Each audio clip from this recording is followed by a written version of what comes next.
Let's go. Again, we're sitting here again talking about the same things. So we got a film study to cut.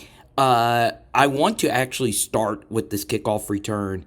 And it's weird because, well, the special teams battle was even, right? There was so much about Zachariah Branch. We'll go into his kickoff return a little bit earlier.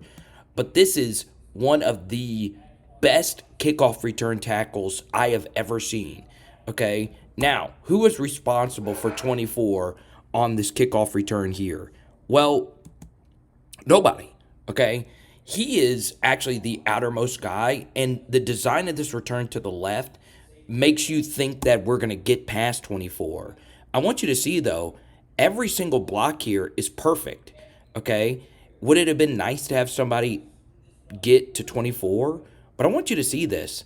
If he doesn't get Xavion here, Xavion's through. Like, he's through this, and it's him versus a kicker. All right, so D'Anton Lynn said, look, we're going to sit back in too high and play a lot of quarters, play a lot of middle of the field open. All right, this one actually becomes middle of the field close. But if they're going to play off, we just want to play pitch and catch. This is LSU football. This is basically what we did with Malik last year. If they're going to do this, you just have to continue to take 12, 15, 12. You can't just throw over the top of it. It's virtually impossible. All right, 1st and 10. You play action fake right here. The design of this is to see if we can get Kyle Parker here on a deep over. I know it's cut off. I actually do have the all 22 of this play. It's impossible to throw this with a safety over the middle of the middle of this. Okay, the safety is going to be eating that up. All right, so the way this works is you can hit Aaron Anderson here, or you can actually hit Mason over the middle here if you want to. 7 actually goes to Mason, so we can hit Aaron right here for a nice gain, or we can actually throw the deep comeback here to KYREN. Okay, and this was actually more of an intermediate over. But that's an amazing catch right there. Right? I love this play. I really, really love this play right here by Joe Sloan. Once again, very scripted early part of the game. So the real sign of a good OC is how you actually adjust as the game goes on. But we should be doing a lot of this. Mason might catch 50 balls this year. Chip right here and then leak the tight end. Okay? Do it every single time. It is such free yards every time. It's a really good throw. One thing Mason needed to work on in the offseason was making guys miss. That's a good broken tackle right there. You know, in his early years, he's probably getting tackled. This time he does fall forward and gain extra yardage. All right, so this was a big problem for LSU all game. Running on light boxes, okay? Look at this defensive alignment here. 1, 2, 3, 4, 5, 6 people are in this box in a too high shell again. You've just got to be able to run against this, and this time we were able to run against this. But too often, we just weren't able to run versus light boxes. You're just not going to win football games if you can't run versus light boxes. This time, we actually did block this near to perfection, and the guy that's unblocked is the deep safety. That's how it works. It's just simple math, and this was Josh's best run of the night. Okay, this is what you have to do. All right, so let's move ahead to this 3rd and goal and have an honest conversation here by Garrett Nussmeier. This was one of Joe Sloan's best play calls. And legit, this is such elite play calling. So Sloan knew going into this game that on 3rd down that they were going to be blitzing and crowding the line of scrimmage on 3rd. So what do you need to do? Well, you need to run something quick. You also need to run something that's called a man beater, right? So in this situation, this is a really good man beater concept. It's 3-on-3. Boom, boom, boom. No help. Okay? So they're running a pick play. All right, they missed this for a touchdown versus Florida State last year with BTJ. Okay, it was a little bit closer to the goal line, but still, it was the same thing. All right, so CJ Daniels' job is to get a 2-for-1 right here, and guess what? He does exactly that. So what does a 2-for-1 mean? That means in man coverage, the guy that's guarding you stays with you, and you actually take out the guy that's guarding him. So it's kind of like a pick and roll in basketball. Okay, so the first part of this play is done to perfection. The second part of this is on Garrett Nussmeier. He does need to throw this with anticipation because it does need to be a quick throw. So it is a little bit of a difficult throw with Kyle Parker, who, if this is, Chris Hilton, does he score on here? Probably so. Because I do think if it was a player that Nuss probably feels more comfortable with, this ball would have been a little bit more accurate. But you see, Kyle has to stop for it. Okay? This ball right here needs to be hitting Kyle in stride. Okay, so if we're hitting him in the chest here, he's catching this with momentum and he's probably scoring. So we can fault Joe Sloan all we want. That's a really, really, really good red zone play call, right? And it gets stopped. Now, part of this is also on Kyle Parker, okay? This is a debate. Did he need to jump for this? We talk about this all the time on PHL. By the way, the protection was great anyway. You don't, as a receiver or just a player, ever want to jump just for the sake of jumping or diving just for the sake of diving. You want to stay on your feet, right? But notice, did he need to jump for this? I don't know. I think he could have caught this in stride because jumping loses your momentum, right? Because if you catch this while you're running, boom, boom, you're probably scoring. If not, you're getting closer to the goal line. But not only does he just stop, he doesn't actually hit the burners.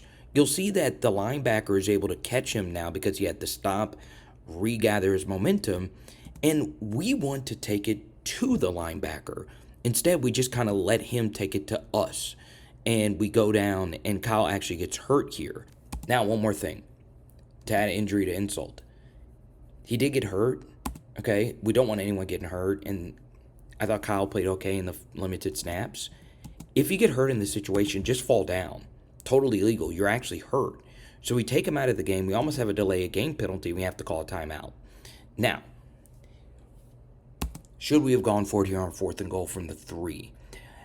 You took the football, right? So if you take the football to start the game, you want to go score a touchdown, right? So settling for a field goal is just like not what we want to happen, Now that I think about it, I'm a very aggressive 4th down, play caller or decision maker. I like going for it, but this is a long 4, right? I don't know. Okay, so what happened on this play? Well, unblocked A-gap pressure is the worst type of pressure. I think based on what happened here, I think DJ Chester thought Josh would have cross-faced and picked up the A-gap blitzer. No matter what, we allow an unblocked A-gap pressure while we're doubling the nose tackle. In theory, either DJ Chester needs to pick up the A-gap blitzer or Josh needs to pick up the A-gap blitzer. Either way, Nuts just has no chance, okay? The issue with that is, could this have been completed to KYREN for a touchdown? Maybe. That is a direction that Nuss was looking, all right? He can't throw this. He cannot throw this, all right? I know it looks like he can. Could he, in theory, throw it? Yes, but that's way too much pressure, if you ask me. So, yeah, in theory, this still could have been thrown. Now he's, dipsy doodling.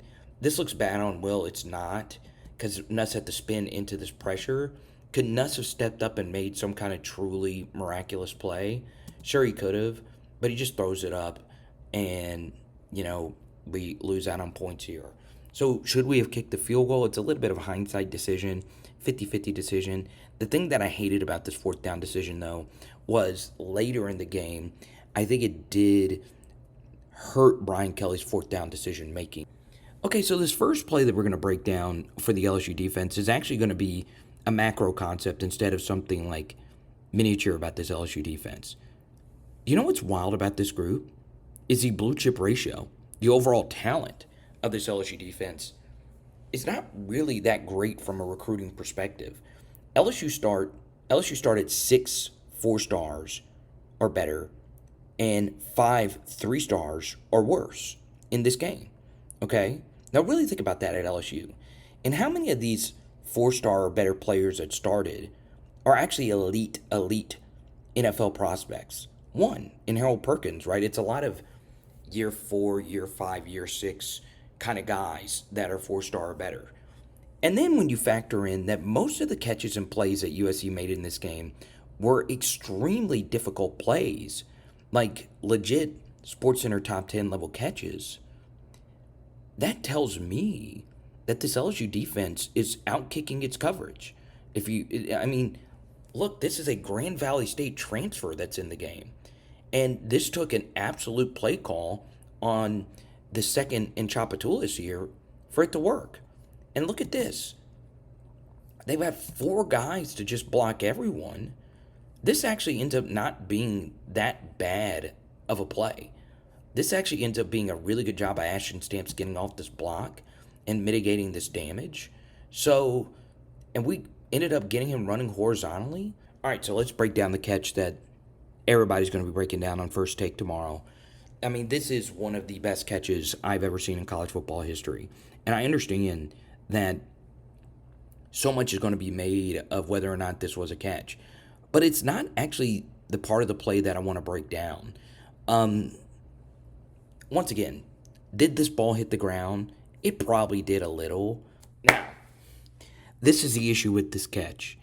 It masked an unbelievably bad play by an LSU defensive player on this play that nobody is talking about, okay?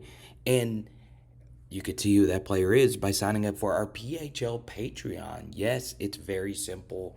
$9.99 a month gets you access to my private Discord. Is this a catch? Is it not a catch? I really don't care. If someone does something, like if this was KYREN LACY and the shoe was on the other foot, or if this was really just any other player making an absolutely ridiculous catch, I'm going to side with the receiver. Let's see. Yeah, it's a catch. You got to give it to him, man. You just do. That is just ridiculous. We get to the touchdown run here, and you can see at the snap that this guard is not really even on the line of scrimmage, but they're never going to call it. If you're a DT in this situation, maybe Jacobian did, pass us off here, but we need to be communicating that more than likely there's going to be a pull, especially with the running back being right here and the tight end being this tight of a split to the tackle. So we could have read that this was going to be a pull here, and what we need to be doing is trying to get over the top of it. So if you know that this guy's pulling, work over the top of it. Work over the top of it. So we can communicate that a little bit better, if you ask me. And that's just a perfectly blocked goal line run play. I also think this alignment's a little weird as well. I would prefer Gilbert be here and Swinson be here. So it's Swinson eating the block from the tight end instead of a safety. So this was kind of a weird-ish alignment. I don't mind weird. Let's see. Could we have squeezed down on this? Let's see. Yeah, I think Weeks could have actually undercut this a little bit better. Play a little bit more with your eyes up and get in there. And that's West Weeks, not Whit Weeks. All right, so let's get to the 2nd and 7. This is just really, really good stuff again by Joe Sloan. Even if it's clunky, split zone just works. It just does, right? There are rare instances where they defended well, and noticing in is crashing really hard on this. And even with Mason getting hit this far back, this is still a very positive play. All right, it's really, really hard to guard split zone. Really hard. So Mason's still able to get vertical on this and get a nice gain. Okay. So this was a comment that was brought up to me quite a bit at the game and just in my Discord. Why didn't we take more shots? Look at where the safeties are aligned, y'all. Look at where they're 15 yards off the ball. You can't throw deep on this. It is virtually impossible. All right. So we decide to get heavy. Y'all, this is a 3rd and 1, and their safeties are 15 yards off the ball, both of them. Okay, they're giving us this yard. We've got to be able to run and pick this up. Okay, this is not, it's a non-negotiable.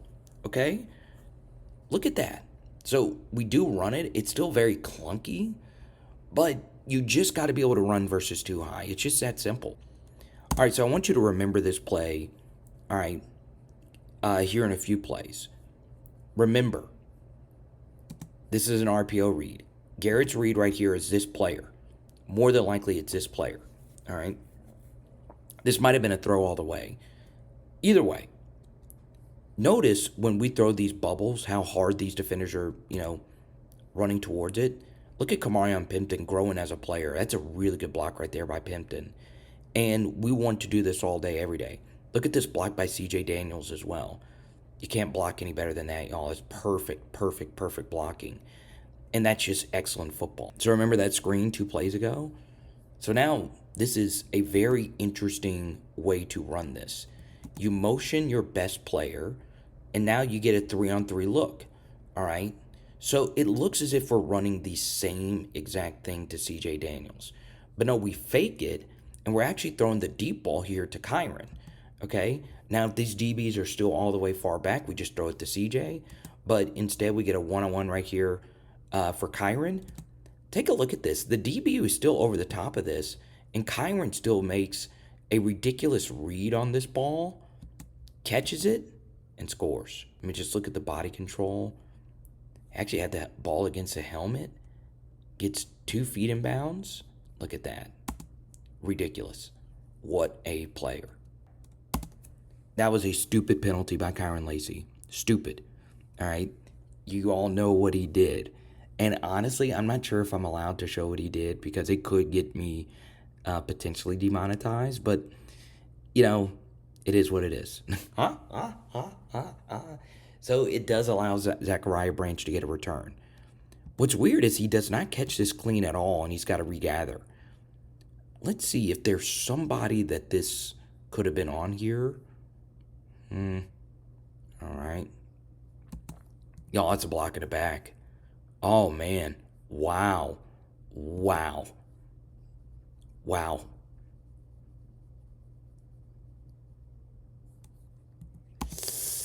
Man, I don't know how you miss this. All right. I can understand if you miss a block in the back, kind of in the middle where there's a lot of traffic. I can't get there, y'all. I can't get there. Look at that. Not called. Sheesh. I mean, Now, Aaron Burrell. Dude, look at this. Look at this level of athleticism. That's an amazing redirect for a kicker. And he actually catches him square. Wow. Can he play safety? Like, you literally can't tackle better than that. Yeah, this was a really tough debut for Jordan Gilbert. I mean, right here, you just cannot get beat over the top here. I mean, I'm not piling on at all, but this is just a brutal rep. I mean, I can't, there's just no other way around it. I mean, there really is no sell of a potential stop or anything. He's honestly just running vertical, and man, slow hips, slow feet. Like, this is not even close. And he's just tripping over himself. There wasn't any move. There wasn't any hezzy or anything. And yeah, I mean, that's just a tough rep. Yeah, I got to be real. I thought Sloan's first half play calling was actually really good. Okay, I really, really, really do. This is a beautiful, beautiful design. Vertical here to draw the corner and the safety. If you know that they're playing on their heels, one of the things you want to do is run deep variations of over routes, okay? So vertical, vertical, and then over, okay? So play action fake right here, okay? So Garrett, he rolls back, looks as if he's throwing this on this ball right here to Williams. Instead, he hits the deep over, and the protection was absolutely beautiful. That was a great job by Emory Jones. And we're getting KYREN the football in space on the over, all right? Now, the issue with their safeties being that far back, it's tough to get yak, but we want to take the yards that are given to us. Now, this is really exotic stuff, and I was somewhat critical of Garrett Nussmeier in the post-game missing this, and I brought it up on Twitter. There is something that does open up, but this is really tough. So it's 3rd and 10, and once again, we talk about this area of the field. This is outside of the red zone, inside the 10-yard line. This is one of the hardest areas to operate on the field, especially on 3rd and long, because you can't take a sack to knock yourself out of field goal range. You also want to just get some yardage to give yourself a field goal or the ability to go for it on 4th. So taking something underneath and just taking a field goal is a minor win. All right. So LYNN actually does something really exotic. He inverts his safety play. So it looks like it's middle of the field close, single high. Instead, it ends up being that, but these guys flip at the snap and they actually end up doubling KYREN LACY, but in a very strange way. Okay. So we're trying to get the football to KYREN. He has a hot hand. The corner acts like he's going to Mason, and then he actually flips around and it ends up being KYREN LACY being triple teamed here because there was a DB over the top of him. There was a guy here on KYREN, and then Seven actually flips around and guards KYREN as well. So KYREN gets triple teamed here, and there's just no way we should ever throw this.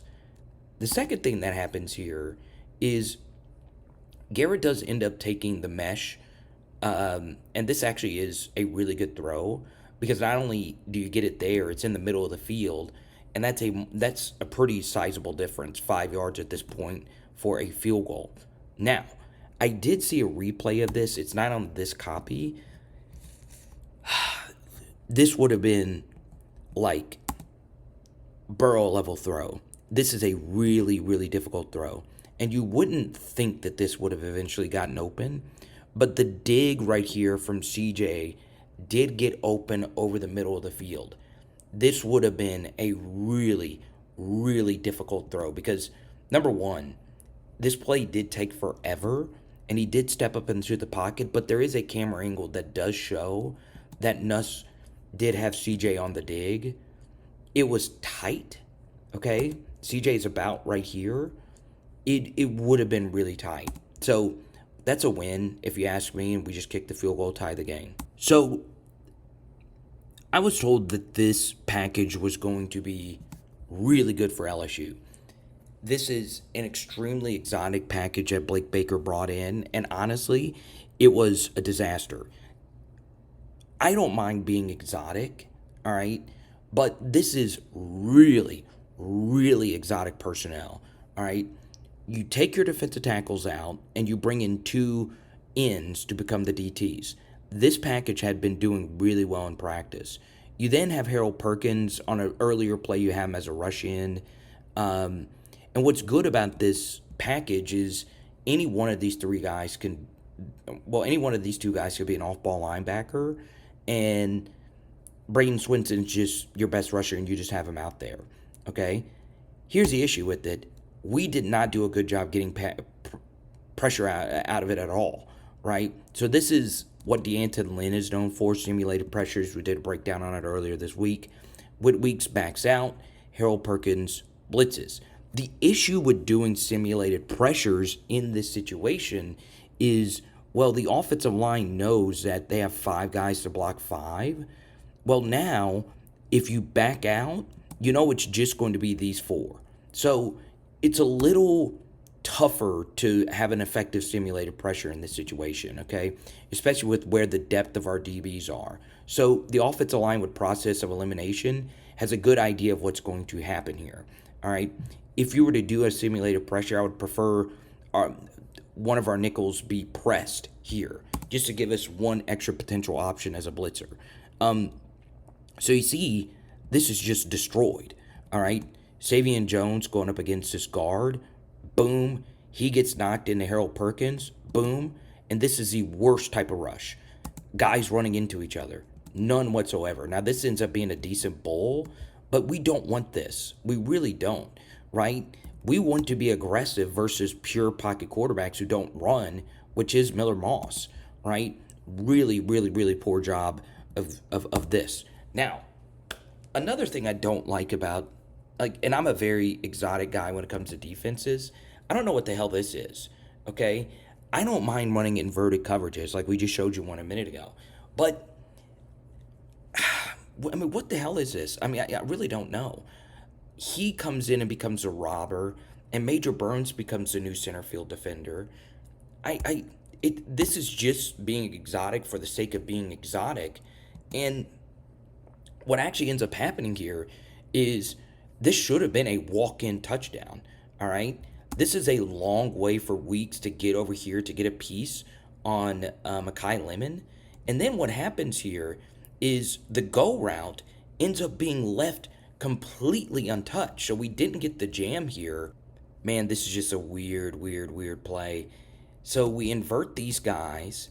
I just don't really get the point of inverting a coverage like this. I just don't, right? That's just switching guys for the sake of switching them. Really, nothing changes here for the QB. And, it looks like Sage Ryan is having really bad coverage, but there's a vertical right here. Okay, so you'll see what happens here is I think Sage Ryan felt that this vertical was his responsibility, and that's why he was late getting over here. But all that inverting still let a very simple, explosive pitch and catch happen. Hey, this was really one of the few lucky breaks LSU had in this game. USC had, I think, more lucky breaks go their way. LSU had some lucky ones as well. Chip shot field goal that just missed. It just was missed. One thing I would say, though, is I don't mind Ashton Stamps being this player, but Harold Perkins was a very effective field goal rusher from the edge.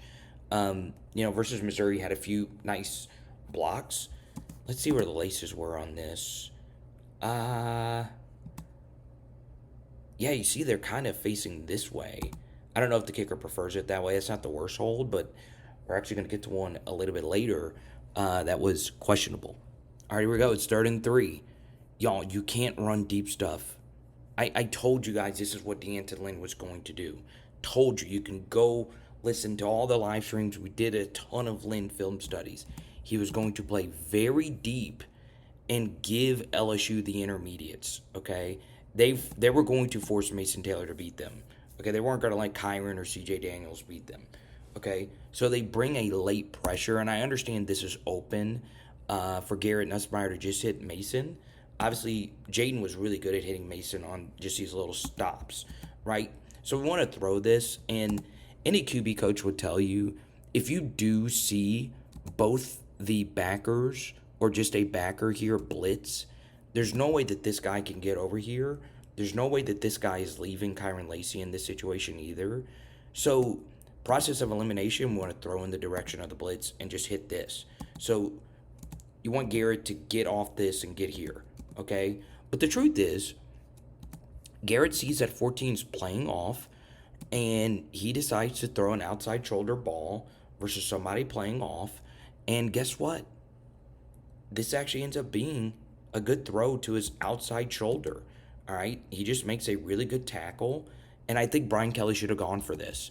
I understand we got the stop, but it's 4th and inches, right?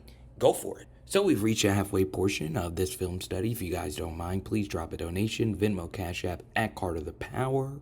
It goes a long way. Your donations are how I actually make most of my money, and I really do appreciate it. So both of my bold predictions actually almost came true, right? Kickoff return for a touchdown, 2 incredible tackles saved that, and I thought there was going to be a pick 6. Miller Moss throws with a lot of anticipation, and sometimes he just wants to be the absolute quickest son of a gun, and he wants to just play so unbelievably quick. Notice his mechanics, he doesn't even step into this throw. It's kind of the design of it, just get it out as quick as you can. This should have been a pick 6. Like, he has a tendency, you could see it in a Louisville game, just to throw the football right at the defender. And if Ashton Stamps had his head up, he's actually catching this and scoring. Like, there's no way that they're tackling him right here. USC got a lot of lucky breaks. Now, is that on Ashton Stamps? It's not, because a quarterback is never missing the screen this bad. It is Ashton Stamps' job right here on this RPO-ish kind of play to really run downfield as hard as he can to go crash this. And it would have been a tough pick 6 for him to run as hard as he possibly could, then look up and pick it. But if he was eyeing the quarterback, he's catching this and scoring. So USC catches a major break. Stamps played really well. He just did. Now, once again, we get into this exotic package. I know there's a name for it. I'm too lazy to go look it up. And look at Stamps. He's like, oh my God, that freaking close. Now, we get back into the exotic package just for the sake of being exotic. Now, this time we actually do bring a player closer to the line of scrimmage, and that's just one extra player that they have to account for out of empty. All right, and there is a tight end, so it's not a pure empty set, okay? So, once again, if we're going to do all this stuff with rushers, we can't be having guys run into each other and falling down. Okay, boom. All right, this was the Madhouse defense all over again. Our rushers being like not very creative and just running into each other. Okay, this is not what we want. And another downside of this is Miller Moss is a shorter quarterback. So there's an extra benefit of just having guys over the middle so we can bat passes down, right? With this, he's able to see very clearly over the middle of the field and really be able to lock in on whatever. So, what do we always say? The worst thing you can do is fall on your feet during a play. It really is so big. I bet you explosive play rate goes so much higher when players fall to the ground. Okay? So Miller Moss, cleanest pocket you can think of, is able to really see this ball through. And notice, Swinson, Moss is so short, he still almost got a hand on that. Okay? But because it's so clean, he's able to really see over the middle and bang. All right? And we're just off kilter. The special package was bad. It was just objectively bad, right? We bring Jair Brown in. It's a lot of new guys. Is this holding right here? I don't know. I don't know. Still, it's just a really bad rep defensively. Really, really, really bad. Okay. All right, so we get an all 22 shot of this briefly. Okay, you can see Jair Brown signaling here that the tight end is in breaking. You'll see it right here, okay? He points to tell Stamps, hey, 81, 81, 81, run with the in-breaker. I do think in this situation, actually, no, Stamps should be running with this in-breaker because you have to guard against deep overs here. And man, I'm guessing one of these players should have been right here. I don't know. I really don't know. This is just not good. Not good. Okay, look, 3 guys occupying the same space here. 3 guys right here. You know, it's bad. It's just bad. It's just bad defensive philosophy. First thing, we got guys falling. All right. So you notice we stem.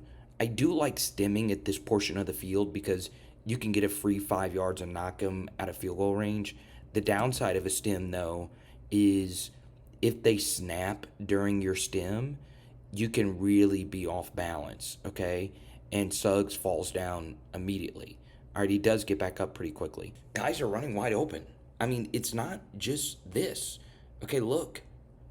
That's free. We gave this to him. That's free yards. All right. Now, I understand the idea of this is to have Swinson come from all the way over here, replace Harold Perkins as a middle of the field player right here. But, man, this is terrible. This is really, really, really bad stuff. Like, really, really, really bad stuff. This shouldn't be. It's unacceptable. It's unacceptable. I mean, there's just no other way around it. Guys falling down. I don't mind the stem. I actually do like the stem. That's can't deal with that. Can't deal with that. I don't think this was pass interference, y'all. I really, really, really don't. I know that this comes off as really biased LSU fan. Man, is he pressing into him here and not turning to play the football? Yes. I don't know. He is being pulled right here. Okay? So if you're pulling. Look, he's not even holding him. I don't know. I don't know, man. Okay. 3rd and 5. This is ridiculous stuff from Savion Jones. Look at this. I mean, you can't really do it better than this. And something else, as Savion develops as a player, if they know you want to get around the edge, if these pass sets versus tackles get even wider, guess what? Your inside moves become better. So, Jones, look at this bend, all right?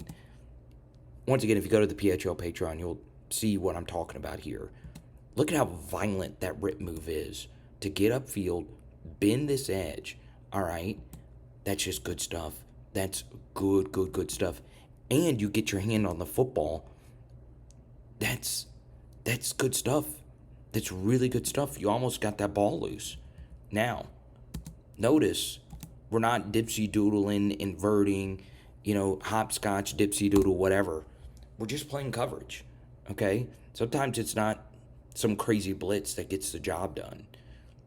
And life is so much easier when you could just get rushed with 4. Now, here's the issue. Well, you can't really blame Swinson. He had a 12 personnel in front of him. That's tough. That's really, really, really tough. Now, is that well, actually, this is actually a really good rush. Good job by Paez getting in the window. This is really good coverage as well. That's not there. We got a safety over this. Dan, this was one of our better defensive reps from top to bottom. Savion Jones was amazing. Just simply amazing tonight. Okay, take a look. There's nothing open. There's absolutely positively nothing open. This is LSU defense right here. Okay? I mean, nothing. Playing the smash well over here. That's just how it's done. That is just how defense should be played. Here we go. We had a lot of success with 12 personnel in the second half. All right? If you're a defense and you see 12 personnel and it's 1st and 15, you're probably thinking it's going to be a run. And you have the, pulling guard right here. Notice what a pulling guard can do. Look at how hard all 3 of these linebackers bite. All right? So if they're going to bite while at the same time play coverage, once again, I keep seeing so many people say, why didn't we take any deep shots? How are you going to throw deep on this? How? People, quit tweeting about this. You can't throw over the top of this. Stop it. Stop it. Stop it. Please stop it. Okay? If they're going to do this, you've just got to take these shots. You just do. Intermediate play action shots. All right? That's why Mason Taylor caught so many passes. This is what we want them. This is what we want to do versus what they're doing versus us. It's the same thing. Our 12 personnel sets were good. All right? 12 personnel is a far more valuable set if they're going to play their safeties and DBs this far off. Now, why is that the case? Well, there's less equity in the decision to play your safeties back when you have slower players on the field in tight ends, right? Because, well, there's no point if guys can't beat you as deep as like a receiver would. So you add extra beef if they want to stay in 2 highs and 3 highs. We want the extra beef to be able to run versus lighter boxes. Okay, so this time the safety does creep into this box and we show a little run action here with our tight end. So even when we're running 12, if we just fake like we could potentially be throwing one of these things, look at what that does. We draw this safety out. All right, the middle of the field safety is reacting as if we're running a quick screen, which we do a lot of. Instead, we're just running the football here with John. Okay, so this is really, really good offense. And you notice all this action, Emory doesn't even need to block anybody. Okay, that's really, really good scheme. Really good scheme. So we're pulling Emory Jones, we're pulling Miles Frazier around. This is Will Campbell showing why he's one of the best players in college football. Him and Deli. Then he gets to the second level. Bang. He shields him this way. And remember, Zero, who is the center field player, is still running over here to play the screen. And guess what? It's pay dirt for John Emory. Okay? See, look, Zero is still running over to the screen. All right? He's never, you just want to let him go there. Really, really, really good stuff. Now you get the end zone angle of it too. Once again, 12 personnel versus deep safety looks is what you want to do. All right? Block down. Block down. All right? Kamarion Pimpton just going to the flats, draws 2 players. Okay? Man, look, Emory Jones even missed this block. Okay? And we still are able to get this done. Good blocking, good job of the offensive line. But this is what we were talking about in our post-game show, right? We immediately think of our running game sucking because our offensive line's not moving people. But the truth is, a lot of successful running schemes is the play design actually opening things up, right? And this was a case where the play design opened it up mixed with good blocking that gave John Emery pay dirt to run through. Okay, here we are in 12 personnel. My copy here is a little cut off. Okay, Mason wasn't looking at the snap. So that kind of forced him to miss his block. All right, that's a really good job by 10. That's a good rip move. Now, Will's job right here is actually to block him. But this is why Will and Mason are such a good duo. Mason gets beat. Will Campbell picks him up. And not only does he pick him up, he gets in his frame. That's nasty. Folks, that's just highway robbery, okay? You can't play offensive tackle better than him in this spot. Good block by C.J. Daniels. God dog it. Look at Kamarion Pimpton down here blocking 2 guys. Y'all, Pimpton was really good. Yeah, the hand got up in the face a little bit there. They're not going to call that. Kamarion Pimpton blocking 2 people. Y'all, last year he was not a good blocker, and he was really good in this game. Okay? Good run by John, too. So I do think Nuss checked into this 3rd and 4 play. It's kind of cut off. You see what happens when you run the football well? All right? They got to crowd this box. They got to crowd it. So we run the rollout. Garrett saw that we had a 2v2 over here. This was all C.J. Daniels creating the traffic. He sets this route up really nicely, very patient with it. You want to be patient. You don't want to give away that you're doing this. It's a good route by Aaron as well to really sell that he might be going here or just stopping, but at the last second, boom. Really good patience. Good block right here by Caleb. And, man, this was all C.J. Daniels. He ends up getting these 2 to run into each other, and it's a walk-in touchdown.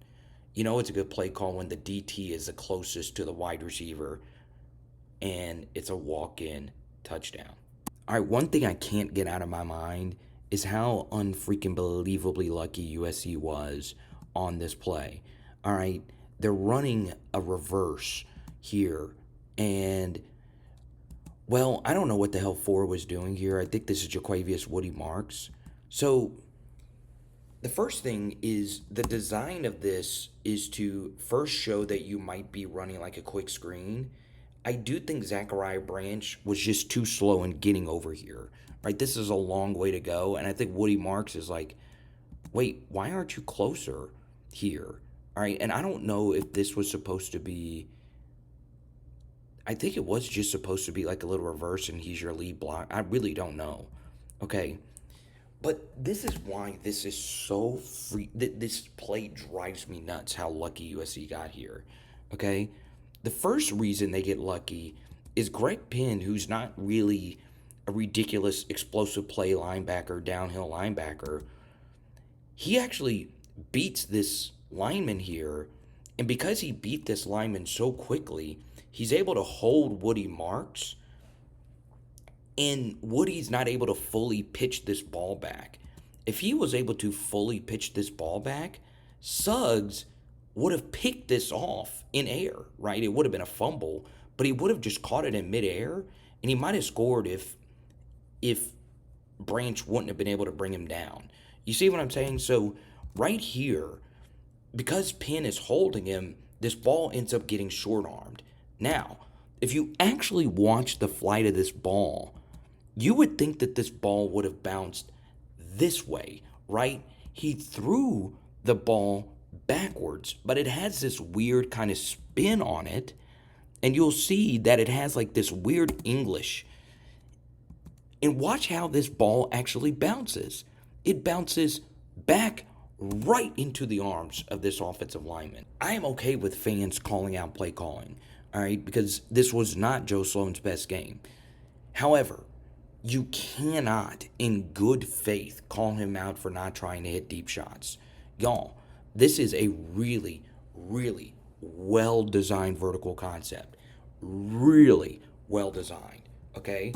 Now, notice we have been running the football some, and USC finally gets in a single high coverage, and we are in an advantageous spot.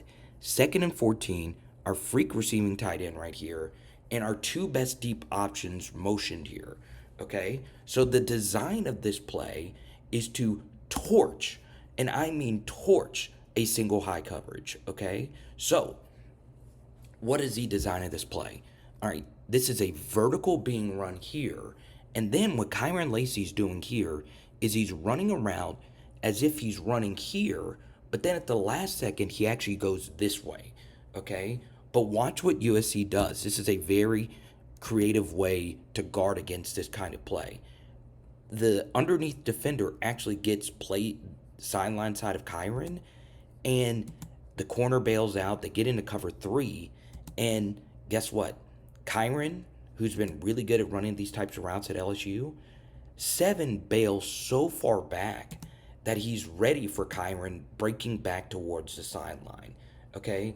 So good play designs do a good job of flooding one side of the field and attacking it at 3 levels. Okay? We've talked a lot about this more on the SEC channel, but also on here. All right? So what are the 3 levels of this play? The vertical is the deep level taken up by CJ Daniels. That's why they brought him in as a vertical threat. Now, this is more going to be Chris Hilton's role moving forward, but still, all right, we're trying to get this football to KYREN LACY over here. But the USC defensive staff said at halftime, we're not going to let KYREN beat us. So they really started to focus on him, all right? So if we're running this deep over, let's just say KYREN decided to run a deep post, guess what? There's a center field safety to pick it up. If KYREN decides to run a deep out, this corner or this underhang defender, his job is to guard against that as well. Okay? So the vertical is taken up by that deep corner. This guy takes KYREN, so Nuss has to take this. He has to. Peyton Manning is throwing this. Patrick Mahomes is throwing this. Okay? You can't throw this ball to KYREN here. They're trying to throw the ball deep. We want to take this every single time. They're giving it to us. This was probably D'Anton Lynn's best play call. He watched a lot. You could tell he watched a lot of LSU tape. All right. On a lot of 3rd and 6s where we had to have it, with Malik Neighbors in particular, all we freaking did was play comeback football. So what Lynn decides to do here, God, this is really, really, really, really elite, high-level stuff, is he says, look, I'm going to show that I want to crowd the line of scrimmage. But Kamari Ramsey, all right, this is the UCLA safety that they brought over. And this was the player that I said, he's the straw that stirs the drink of this defense. He's like, look, the guy that knows my system knows how to run this play. So what they show pre-snap and what Garrett sees pre-snap is, I want to run this comeback to KYREN LACY. 14 is bailing at the snap. But what happens here is 7 actually bails out to defend against the comeback route. So they actually have KYREN defended 2 ways here, all right? And they have a 2-on-1 over here. We cannot throw this. So Garrett does a smart job of getting off of it immediately, all right? The problem with this, though, is we thought that this was going to be a heavy blitz. They bail everything out. So they have 2 guys guarding here, and we're running verticals over here. The DB bails out here. There's just nothing, okay? Nothing open. The only thing that would have been open, and I would like to see this, I would like to ask Sloan about this in particular. Sometimes in these 3rd and mediums right here, if you know it's a 2-on-2 situation over here with a single high safety, if he bails and does this, tell Aaron, boom, just stop. Because the vertical is just not going to be there. If that guy is bailing out right here, turn at the sticks, boom. And you would be over here waiting for it, okay? That's the good thing about the Tennessee offense is they have options built into this, right? So in the Tennessee offense, obviously, it's just completely different. Their splits are so far wide. If you see this guy that far off, there's no point in running a vertical. No point unless you're clearing out for an in breaker or something like that. So just stop. But you see, we're just running right into the teeth of the defense. So they just out schemed us here really badly. We had a max protect for 7 guys at the line of scrimmage. They only bring 4. They got our best player doubled. This was our go-to play, just comebacks to Malik Neighbors. Can't throw it. And then we get to this side. We're running verticals, no options built in, and also no intermediates, okay? So now, another thing that sucks is Ramsey knows that more than likely Garrett's not going to throw this, so I can now key on this. I don't know, would it have been better if he would have gone out this way? It just depends on how the play is designed. We do get a check down here. Another thing that really hurt this play is Emory did get beat, all right? Anthony Lucas was a top 100 guy that Ed Orgeron recruited really hard. Played at Texas A&M. This is just a nasty job rushing the QB here. Look at this bend. Got Emory leaning right here. Emory overall, I think, played okay. But, man, this almost was ugly. Okay, that was almost a turnover. This is good arm strength by Nuss. You could see that ball was kind of corkscrewed. And it did stop Josh Williams' momentum just enough. And once again, boom. Stopped. Now, could KYREN have been running an in-breaker here? I don't know. I didn't film this play. Could KYREN have been open? I don't think so. I don't know. I really don't think so. All right, so we talked about this play on Power Hour SEC. If you want a full breakdown of this play that Lincoln Riley decides to run, you can see it in the top right corner of your screen. Okay? It is the most unstoppable play in college football, and Lincoln Riley saved it for the fourth quarter. Okay? Great play callers have play calls designed or just saved in the back pocket that they know that it's going to work later in the game. All right? So, tight end delays as if this is a little throw right here to Mekhi Lemon. All right, so he acts like he's blocking and then he releases, okay? Remember what we talked about. Really good play calls flood one side of the field, then there's 3 levels to it, okay? This is your deep vertical level, this is your secondary, and this is your shallow, all right? That's really, really, really good stuff, okay? Free yards. Hits them right in stride, basically, and that's a huge, huge, huge gainer. Huge gainer. I do want to, all right, and I don't think the fix was in. I don't know what referee ethics are. You see the referee, though, say, good throw. Good throw. I don't know. Big 12 referees, whatever. Okay? Should referees be complimenting players? It is what it is. I really don't care either way. Kind of weird, though. It's just kind of weird. Anyway.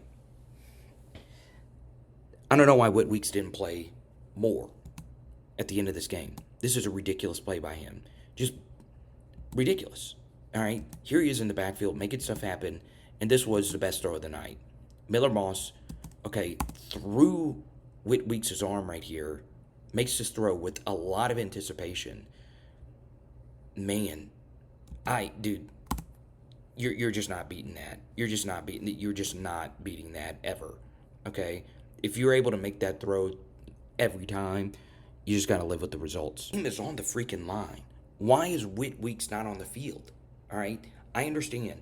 We're rotating a lot of guys in, and we want our best DTs to be fresh.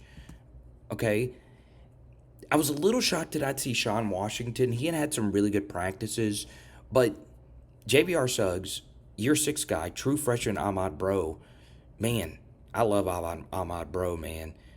He was on our channel a few weeks ago. I just love him. Dude's just a freaking grinder, and I'm proud of him. Sacrificing, getting thick for the team. I love to see it. Now, this is a problem. This is a major, major, major problem. And this is on Blake Baker. This is 90% on Blake Baker and 10% on the players, all right? I need Whit Weeks to be on the field. I just need him to be on the field more, all right? The second thing is we took Greg Penn out of the game, and we bring in Wes Weeks, all right? The issue here is our linebacker communication here is abysmal. They're in 12 personnel here, and they're doing the same thing over and over and over again. And this was a big fear of mine that Lincoln Riley in particular would pick on our linebackers in coverage, right? Harold Perkins has never really been a coverage linebacker. That was a big problem trying him out in this role. And we're not aligned properly, okay? It's a communication issue. We need to get aligned, all right? So what happens here is both of our linebackers run with the vertical here, okay? And it's two guys doing the same thing, all right? Then you what Lincoln Riley said is, look, the linebackers can't cover our tight ends. We're back shouldering him. They're running all over the place, and there's huge pockets of space. So what does he do?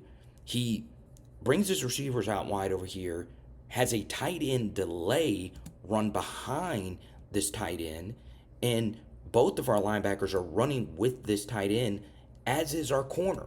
All right, so we got three guys guarding a tight end who might run 4.9, and then you have this leaking tight end right here where both of the linebackers deoccupied.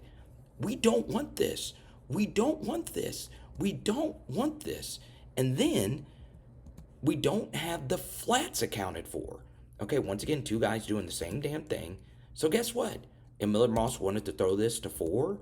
This is a huge gain. Huge gainer. Okay? Now, why is this bad? Why is this really, really, really bad defense? Well, take a look at what actually happens here. This is a picturesque swim move, right? From Savion Jones.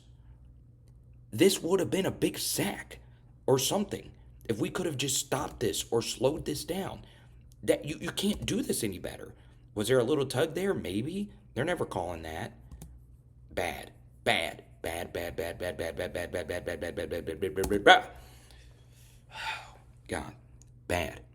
Bad. Let's go to the 2nd and 6. Really good call right here by Blake Baker. It looks like it's a coverage bust. It's not. We're just bringing everybody. Okay? Good call. Really, really good call. All right? Now, if he would have thrown this to Zachariah Branch, it would have been ugly for us. But he didn't. Okay?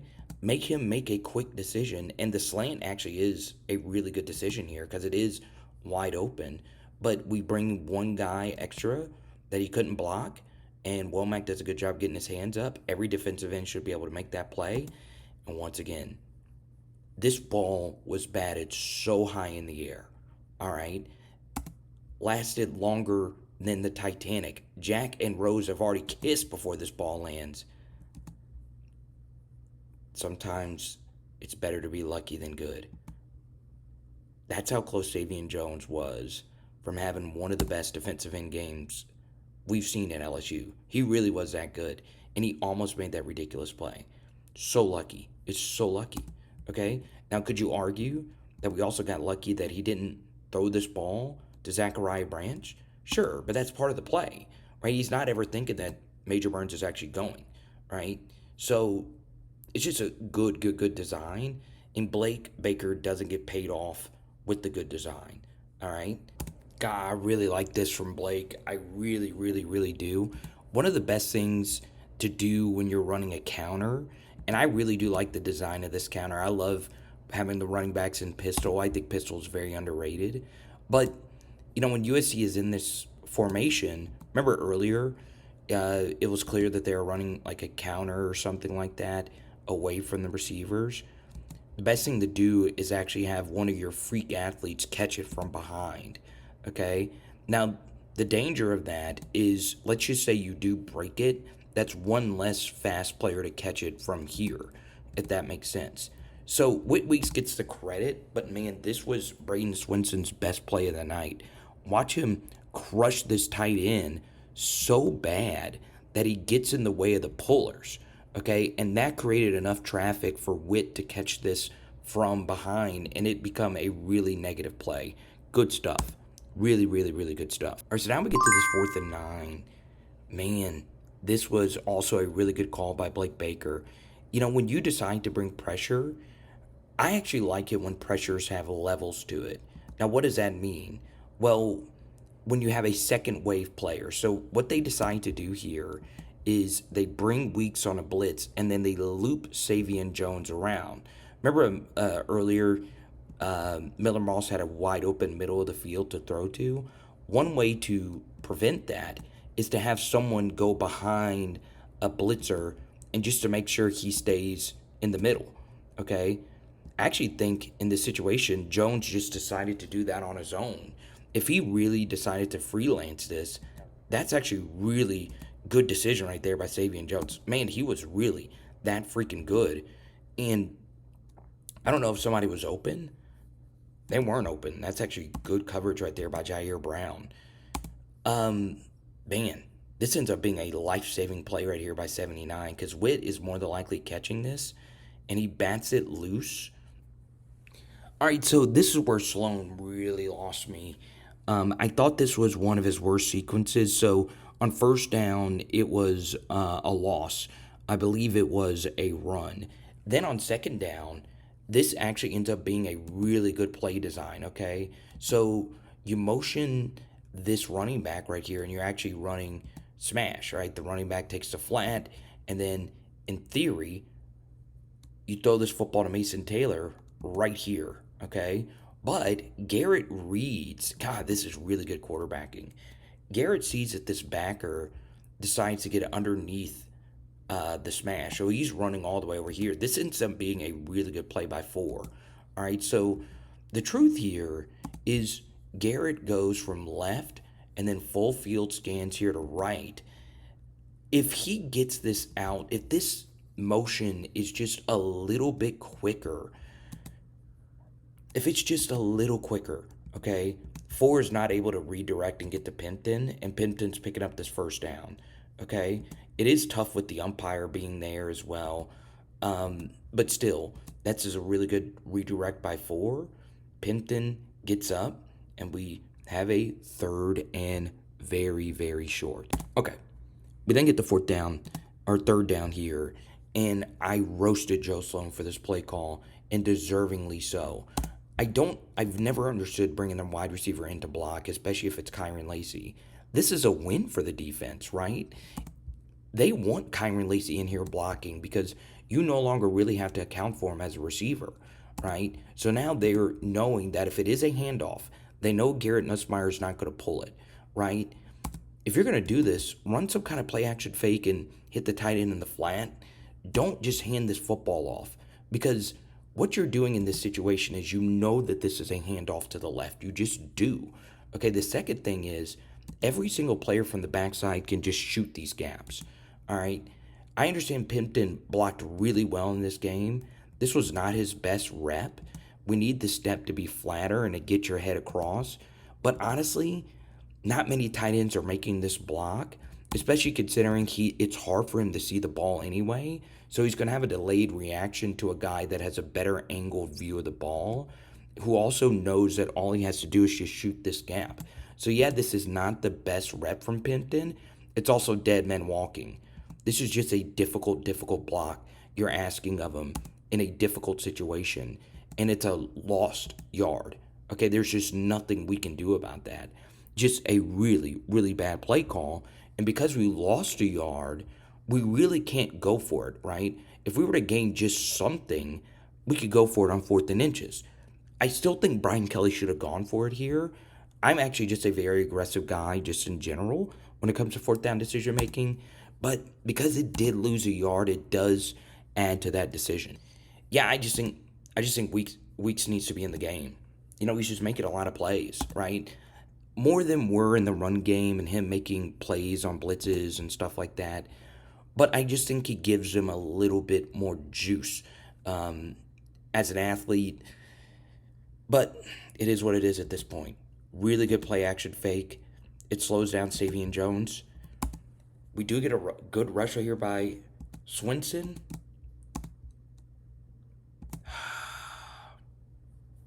Man, that's a tough one to let go. It is a small tug. Oh, man. That's a tough one to just let go. God, that's wide open. We get confused, I guess, on whose man is who. Once again, yeah, I think Sage thought that Jordan Allen was going to pick up 10. That's just a miscommunication. I don't know. I don't know. I mean, this just shouldn't be this open though.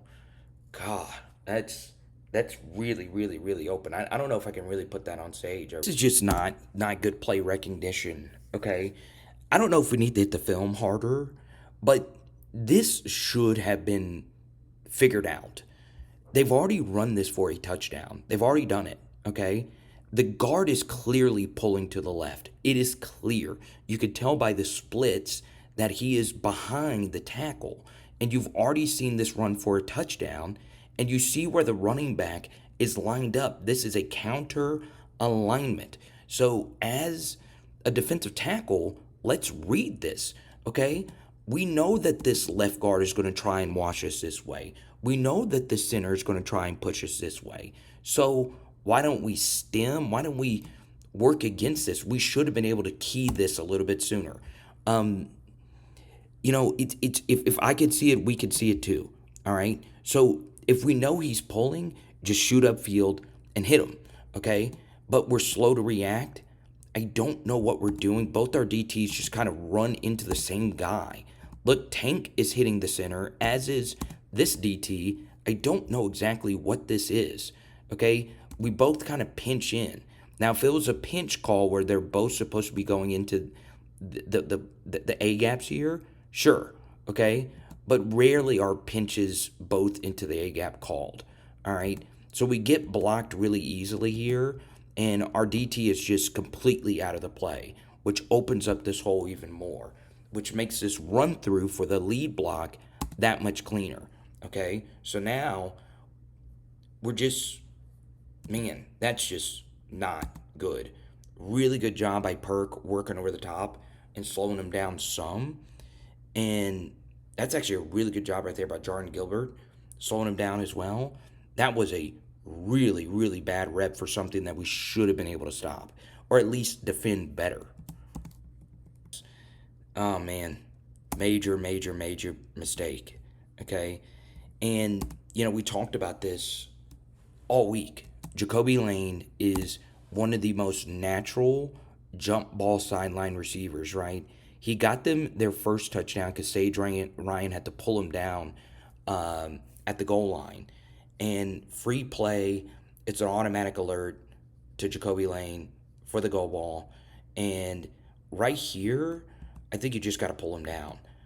Man, that's a perfect throw. Okay? Actually, no, you shouldn't pull him. You were in a good spot to make this play.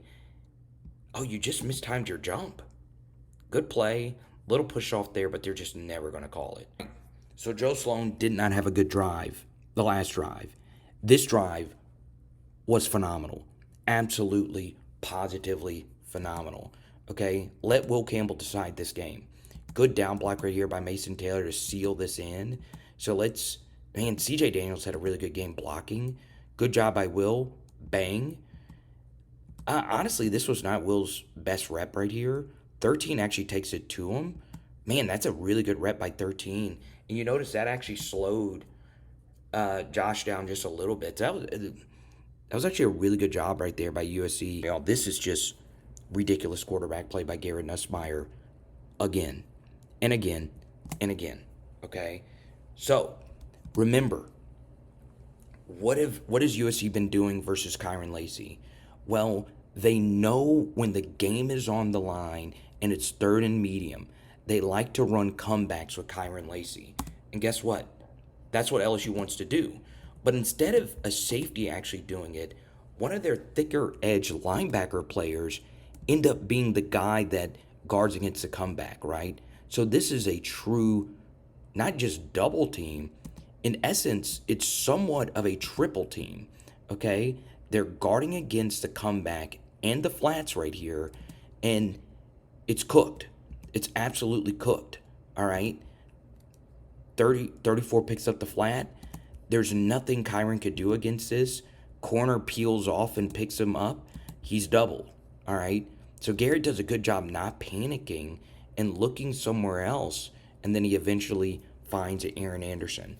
Did Aaron Anderson have a good game? Yes. But part of why he was getting so open in this game is because of KYREN LACY, okay? Honestly, it's mainly because of KYREN LACY. Now, Could Aaron have scored here? Man, that's a good touchdown saving tackle. Once again, Kamari Lassiter was really good in this game. He really was good. That's a big, big, big tackle. Okay, so we get a end zone angle of it. All right. God, this is just very, very, very elaborate scheme. Okay. You know, you're just peeling. It's a very weird, creative way to play coverage. Okay. Two, it's just fighting to stay underneath KYREN LACY. I mean, look at that. That is a double, if I've ever seen a double. And the thing is, the safety is over the top of this. So Garrett, look at the helmet stripe. He's looking right at KYREN. We're trying to throw this ball. He did a smart thing here to not just lock in on it, okay? And then eventually just find Aaron Anderson. Okay, all right. Man. Yeah. All right, this is going to sound nitpicky.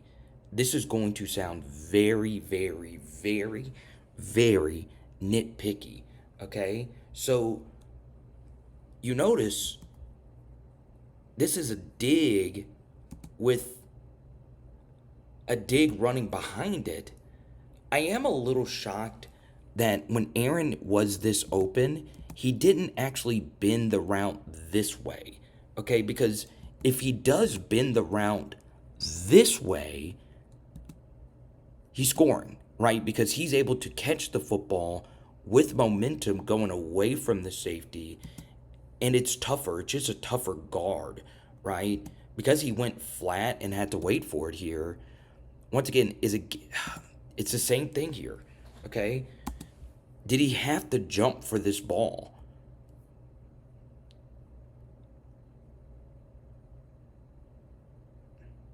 No, he didn't.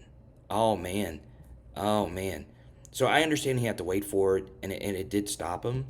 But in this spot, and wide receiver coaches, please correct me if I'm wrong.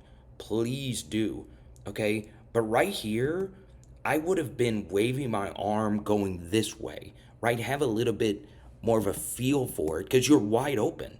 I understand you're told to run a dig here, but if you just bend it this way and say, hey, lead me this way, or if you don't have to jump to catch it, okay? Once again, if you jump, you have to bring it down, reconnect, and then pick your speed back up.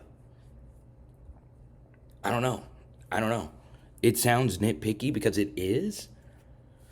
But wide receiver coaches, please correct me if I'm wrong. Are you supposed to bend that up? Okay? So, we're back cooking. Man, Xavion makes a really nice play. Look at that. Hadn't played a whole lot. Holly Rowe right there watching alongside. Look at Jaden getting everybody hyped. Sherman Wilson also there. Good stuff. Oh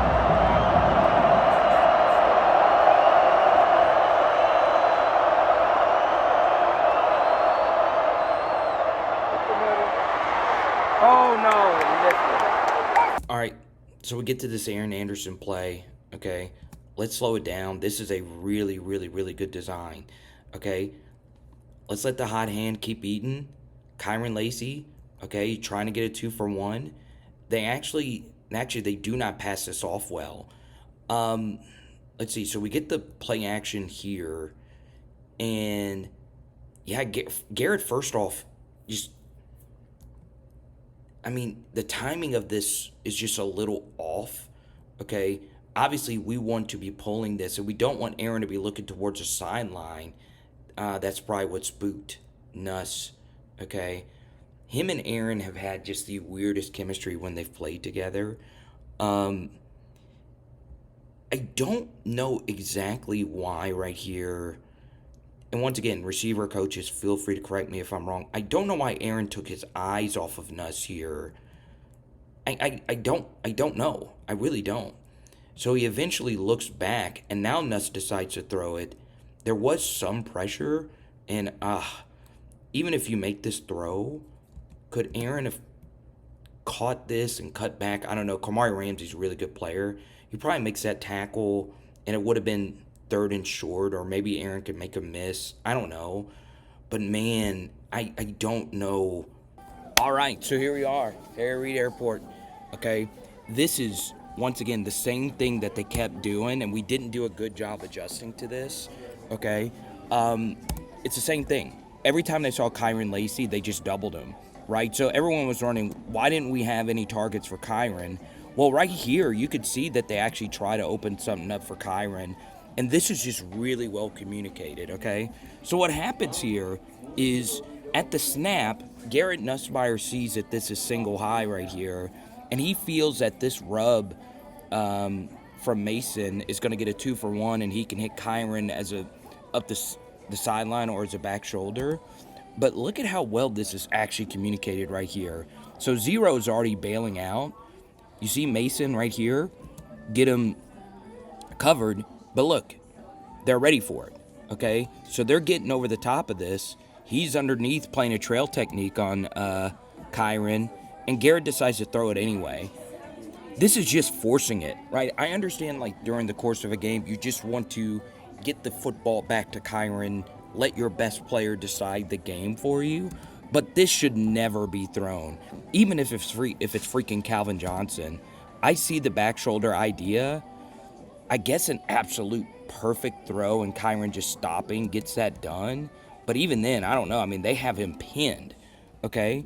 Now, so this is actually a good adjustment right here by Aaron and the LSU offensive staff.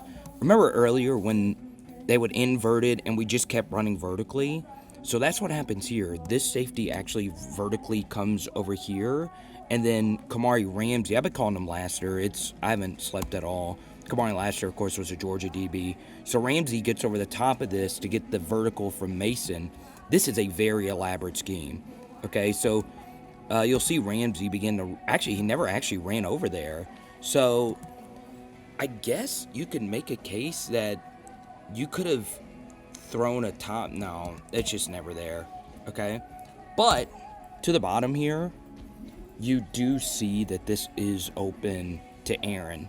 Okay, he does a good job stopping.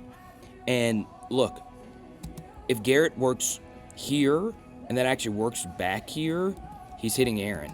Okay, now the issue with this is Garrett is fading away to try and get a better angle to actually force feed this ball to KYREN. But if we hit Aaron right here, he's catching this and picking up the first down.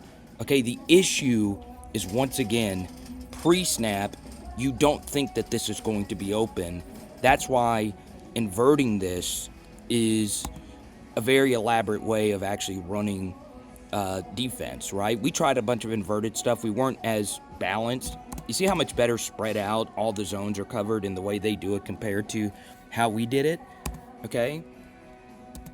This would have been there, though. Okay? It's difficult. Of course, we would even prefer this than doing that. Okay? All right. So, you know I'm a big Slade Roy guy. I'm always going to, cope for Slade. He was right on the money. This is one of the best kicks I have seen. I know it looks like it's just a simple 31-yard attempt, but I want you to watch this, okay?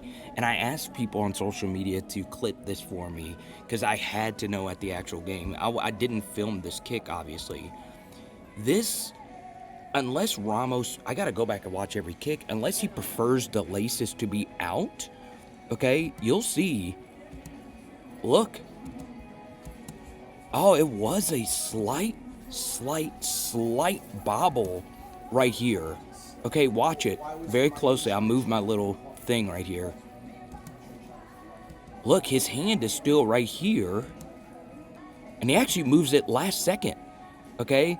The laces are actually this way. I don't know a kicker who prefers the laces to be this way. If anything, they would prefer to just be directly backwards. But, man, that's why it was so close. Maybe that's why it was close. I don't know.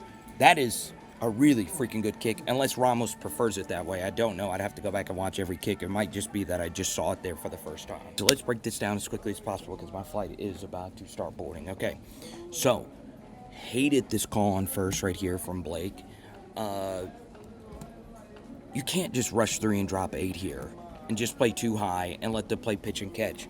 Because in this situation, all they need is a field goal. I understand they only have one timeout, but you have to play a little bit more aggressively. If anything, playing this conservatively is the wrong thing to do because we don't want them to methodically move the football up the field, right? We would even prefer them score an explosive touchdown.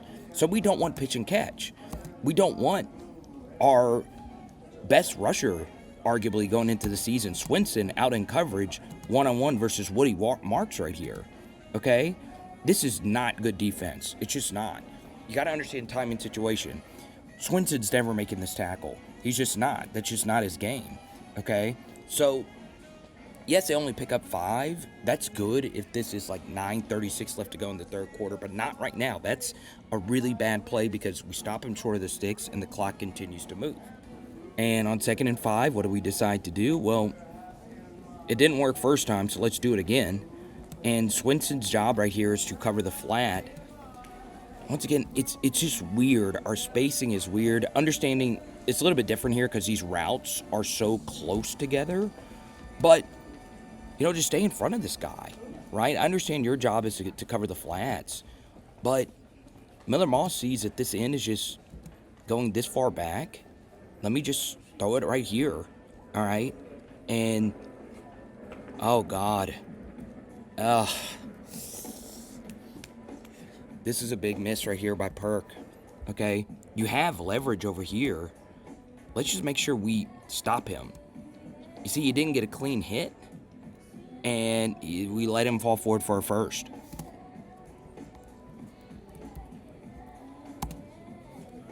Okay, so 1st and 10. Now we decide to rush, and we're bringing a... Man, I don't really know what this is. This is a long way for Major Burns to travel here.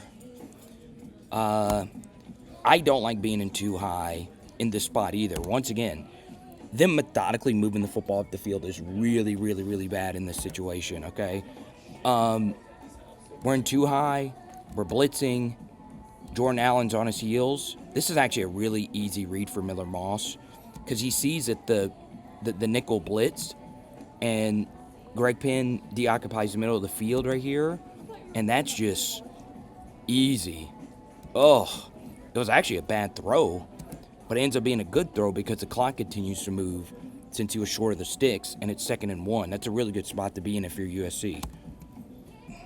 So on 2nd and 1, kind of a weird call here. All right, we're back in too high. They still have time. They can run the football. That's what they elect to do. And we have a chance to actually stop this. This is actually not bad right here by Savion Jones, eating this double. And we allow our backer to get through here. Greg Penn has a chance to make a play. Can't really do it. Jordan Gilbert whiffs. And, well, Penn gets taken for a ride here by Woody Marks. And he falls forward for 3 or 4 extra yards. Come over here. I'm going to put you on here. Come on. You want to come on? Come on. Yeah. All right. So I want you to see. I gave my man Jarvis Landry. Okay. We're all about the dad jokes here on PHL. So we got Jarvis Landry right here. Make sure we're recording because we're going to get this dad joke in. You want to know why? I gave him juice because he's wearing a Citrus Bowl patch. You get the joke? You get it? There you go, man. So, this is really, really good stuff right here by Lincoln Riley. Like, very elite play calling, all right? So, this has always been the MO of Sage Ryan. Sage Ryan did not play a bad game. He did not. Under any circumstance, was this game Sage Ryan's fault? No, okay? But Sage Ryan never makes a play when you need him to, all right? And it's just the truth. Once again, this is not bad coverage, right? Comeback route versus a guy who had the most ridiculous catch we've seen in an LSU game versus LSU. It's just he never makes the play, right? And that's okay. He's a decent player, but we need a play to be made right there, and we just could not get it done. All right, so 2nd and 15, and man, ooh, this is tough, man. This is tough. This was actually one of Womack's better rushes on the day. Good low bull rush. He actually gets in the way here But, man, this throw by Miller Moss. Folks, this is a hole shot, cover 2 hole shot with the game on the line. Look at where that ball was located, and look at that catch. Man, and is that targeting? Yeah, that's targeting. I'm okay with it, though. Like, I mean, I understand we don't want targeting. You don't want dirty play. But Jordan Gilbert knows he's got to jar this ball loose or else the game's over, basically. Okay? And it is targeting. They call it, and it's a chip shot field goal. Now, this is the benefit of me going to the game. 2nd down. Remember, we just hit the comeback route. All right, y'all, 2nd down. Remember, LSU just allowed that comeback route. All right? So what does Lincoln Riley decide to do? All right? He decides to run the cover 2 hole shot like we just discussed. Now, the issue with this is we had 2 coverage busts here, okay? What Blake decides to do is he understands that USC is trying to work the sidelines with only 1 timeout. So he actually increases the width of his safeties here, which makes this whole shot even more impressive. So you notice Jordan Allen is bailing out here, Jordan Gilbert's bailing out here, and it opens up this middle of the field. So I think Perk in this instance probably should have been running with Zachariah Branch. So take a look at this. Branch does a smart thing right here, bending his route. So the truth is, Miller Moss, this is a ridiculous throw that he makes. Once again, the cover 2 hole shot is one of the toughest throws to make because you got to throw quickly. Your guy's probably going to get lit up, okay?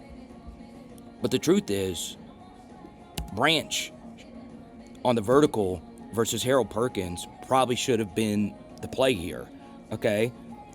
And it would have been a walk-in touchdown, okay? So we were just all out of sorts on this final drive. Give USC credit, going out there making plays. But, man, like, there were a lot more defensive mistakes on the back 7 end of our defense than I initially thought after rewatching the game. Now, one thing I would say, and this is very, very, very nitpicky, okay? You notice when this ball is hit, all right, this play is over, all right? It's over. What's that? Oh. You know, every single unnecessary thing is called nowadays. Is this not unnecessary? You tell me, okay? It wasn't seen, all right? Now, can LSU actually review this? I don't know. I was very shocked, though, that not a single person brought this up, okay? Actually, if anything, even if you don't think this is unnecessary, take a look at this, okay? This play is actually still active. There is no whistle blown yet. At least I don't think. Let me see. Gotta turn the volume up for a little bit here. Whistle's not blown yet. Play's still active. Wow. It would have been offsetting penalties, okay? Or the catch, I don't know. It depends. If you call this block in the back and it's actually happening during the play, it's offsetting and it'll, come back. But if they're both after the play, the catch would still stand and the ball would be right there, okay? Alrighty, so, man, dude, this final play, this is just weird. It's just very, very, very weird. The first thing is you bring Deshaun Spears on the field here, and he's ice cold off the bench. I understand that they probably worked this personnel grouping, but kind of a weird spot to put a safety in the box to fit the run.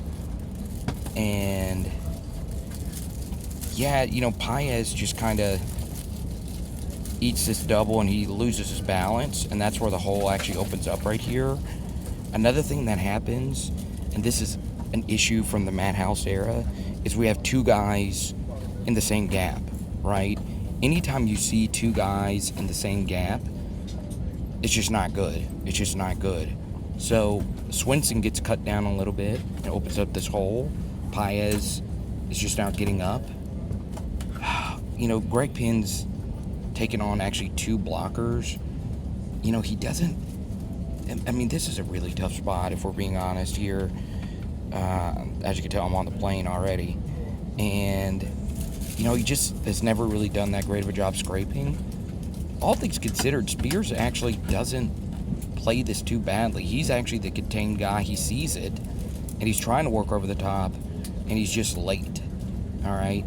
And that is a tough ask for a true freshman to make this play, and he's not able to, and Woody Marks is able to score. Weird spot. Okay, and you can see it right here. You see Paez, he's down. Swinson does a good job getting the guard off of him. Guard says, okay, that's fine. My hole is still open. Pause.